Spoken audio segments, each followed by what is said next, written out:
55 лет флагман энергетики Дальнего Востока, компания «Якутскэнерго», обеспечивает светом и теплом самый холодный населенный регион планеты – Республику Саха-Якутия. Якутская теплоэлектроцентраль – старейшая станция в республике.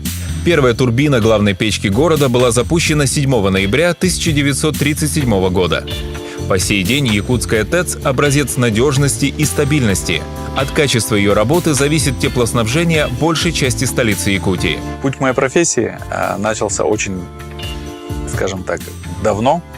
Еще будучи, когда я учился в школе, в классе в 5, нас направили на практику на якутскую ТЭЦ. В углекислотном цехе мы заправляли баллончики углекислым газом. Это было крайне интересно. Нам сперва провели экскурсию по якутской ТЭЦ. Это было что-то очень непередаваемое, как бы молодой неокрепший ум. Для меня это было очень интересно. Огромные котлы, турбины, шум, очень много оборудования, пульты управления, щит управления. Для меня тогда произвело огромное впечатление. Было, на самом деле, очень интересно, даже непередаваемо интересно. Несмотря на свой преклонный возраст, ТЭЦ славится прогрессивным подходом к работе.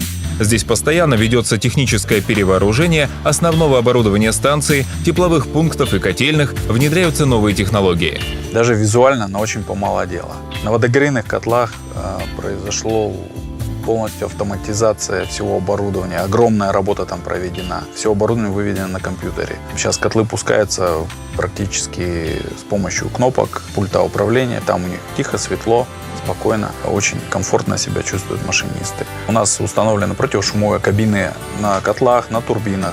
Главный корпус отремонтирован, заменены стены главного корпуса турбинного отделения. Окна там поменяли на стеклопакеты. Визуально просто сама якутская ТЭЦ молодеет. Посмотреть фотографии даже 20-летней давности и нынешней, она как будто моложе становится, а не старше.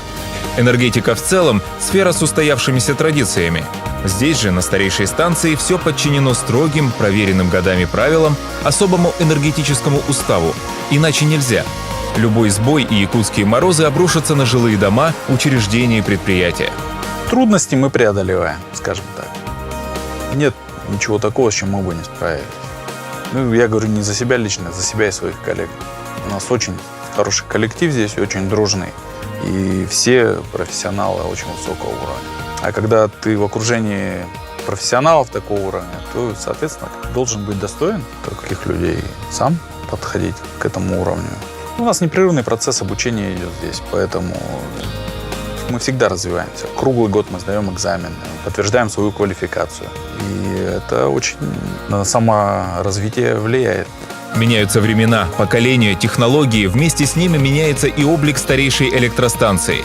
Неизменной остается ее суть – быть оплотом светлого и теплого существования здесь, на якутской земле. Работу свою люблю и горжусь ей.